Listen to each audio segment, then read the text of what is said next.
Allahu Akbar, Allahu Akbar.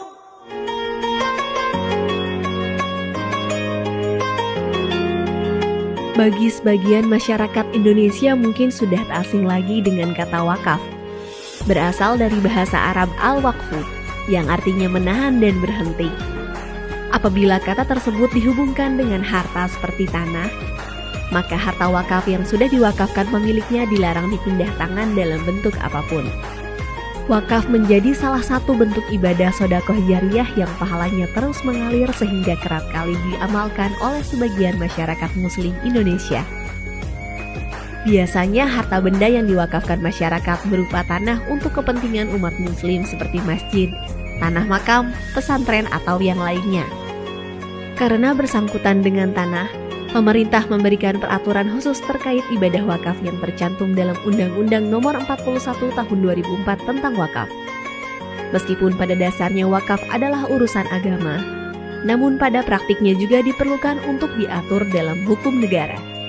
Artinya, pemerintah harus berperan aktif dalam memfasilitasi dan memastikan tata kelola perwakafan berjalan secara transparan dan akuntabel. Kementerian ATR BPN selaku leading sektor dalam menjamin kepastian hukum hak atas tanah menggulirkan program strategis nasional sertifikasi tanah wakaf melalui pendaftaran tanah sistematis lengkap untuk menyelamatkan aset-aset umat dan masyarakat.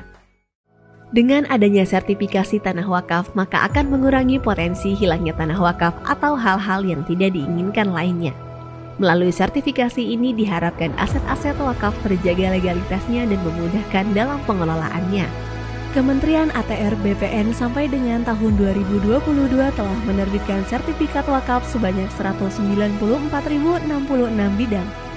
Untuk mempermudah proses sertifikasi tanah wakaf, Kementerian ATR BPN telah menerbitkan aturan terkait pendaftaran tanah wakaf melalui Peraturan Menteri ATR Kepala BPN Nomor 2 Tahun 2017. Tentang tata cara pendaftaran tanah wakaf di Kementerian ATR BPN. Selain itu, Kementerian ATR BPN juga telah mengeluarkan Surat Edaran Nomor 1/SE-3/2018 tentang petunjuk pelaksanaan percepatan pendaftaran tanah tempat peribadatan di seluruh Indonesia. Kementerian ATR BPN juga terus berkoordinasi dan membangun kerjasama dengan Kementerian Agama dan berbagai organisasi atau badan atau kelembagaan keagamaan yang ada di Indonesia. Kementerian ATR BPN juga turut mendukung layanan digital sistem informasi wakaf dengan mengintegrasikan data-data pertanahan, khususnya data mengenai tanah wakaf yang ada di Pusat Data dan Informasi Pertanahan, Tata Ruang dan Lahan Pertanian Pangan Berkelanjutan atau Pusdatin Kementerian ATR BPN. Dengan demikian, diharapkan seluruh tanah wakaf di Indonesia bisa segera didaftarkan dan disertifikasi.